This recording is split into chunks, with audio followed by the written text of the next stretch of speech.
You looked at your bank statement and you spent way more on food last week than you'd planned. But you didn't go to a nice restaurant, you didn't do anything extreme. You were just busy. Meetings on 2 nights, practice for 2 kids, nobody home at the same time. You bought groceries that sat in the fridge and you grabbed food on the go because there was nothing ready. And at the end of the week, you felt like you had failed at budgeting. But you didn't fail. The week just looked completely different from what you'd planned for, and the budget didn't account for it. That's not a willpower problem, that's a planning problem, and it's completely fixable.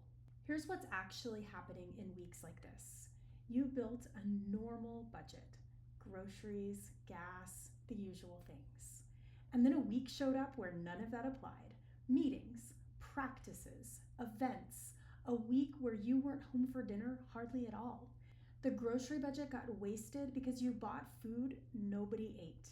And at the end of the week, the budget looks like a disaster, when really you just didn't see the week coming. This is a planning problem, not a willpower problem, not a discipline problem, and completely fixable, but only if you can see it on weeks like this before it arrives. Before I show you the system, I want to make sure that you have the foundation that it runs on.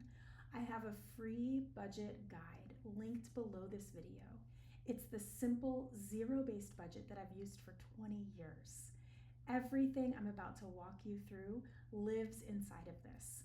Grab it in the description below. And if you're not sure where to start, I have a free quiz at simplifywithleanne.com/quiz. It takes about 2 minutes and it tells you exactly where your budget is breaking down. At the start of every week, I look at what's actually happening over the next few days. Not what I think is going to happen, but what's actually on the calendar. I'm looking for anything that changes our normal pattern. Meetings, events, travel, anything that shifts who's home, when, and what's being eaten, and what that week will even look like. Once I see it, then I can plan for it. If you skip this step, your budget will live in an imaginary perfect week rather than living in the reality with you. When I see a week where my family of 5 is scattered most evenings, I make 2 decisions before the week starts. First, I'm not going to buy food that takes too long to prepare. I buy food that's simple to grab and go or easy to put together in 10 minutes. I'm not going to buy ingredients for elaborate dinners that I won't even be home to cook, let alone eat. That shift alone saves real money every time. Second, I decide in advance what we're eating on those evenings. Not in the parking lot at 6 p.m. when everyone is hungry and nothing sounds good and I'm tired. I decide once, ahead of time, when I have the information and when I'm less frustrated. That's the whole principle. Make the decision once. Don't make it 12 more times under pressure and frustration. If I know this week is going to look different, or if we're going to be out more, I'm going to cook less at home and I'm going to focus more on grabbing something on the go. And then I'll adjust the budget before the week starts. Not after I've already overspent, but before. So when the spending happens, it was already planned for. It wasn't a surprise or a failure. It was a decision that I made on purpose. This is how my budget works. I'm not creating a separate savings budget for every scenario.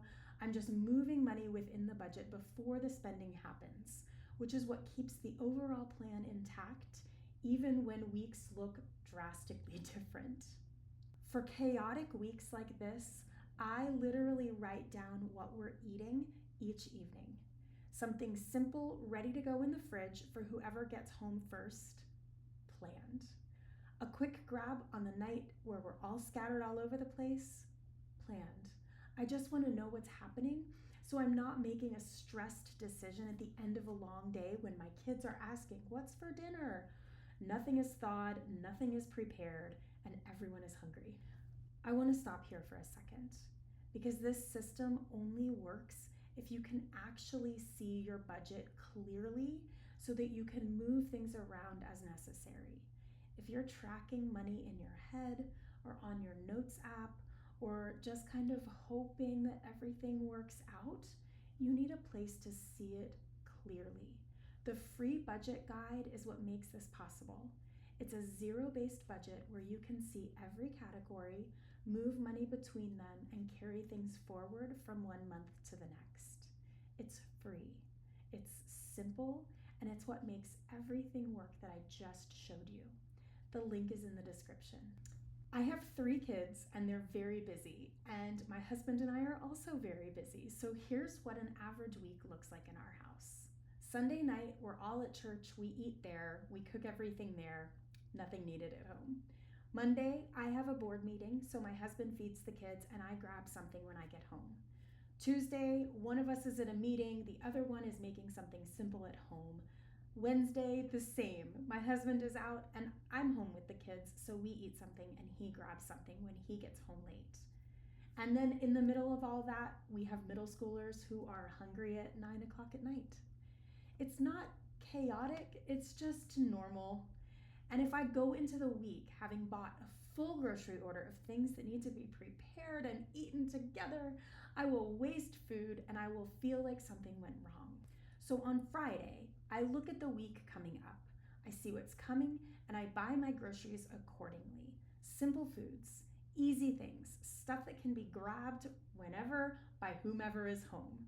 And I go into the week with a plan. And I write that plan on the refrigerator so everyone that lives here can read it and know what we're having for dinner. So here's the short version. Look at your calendar before you write your grocery list. Decide what you're eating based on what your life and your week actually looks like. Plan where your money will go before you've spent it, not after. Make the plan once so you're not making a dozen decisions in the middle of a frustrating time. If you want the budget that makes it all possible, where you can see all your categories, move things around, and stop feeling like a busy week is a failure, the free guide is linked below. You don't need to have a perfect week. You just need to plan for the week that you actually have. The free guide is linked in the description below. And be sure to watch this video next because it's where I show you how we pack almost all of our food on road trips and it makes the trip so much better.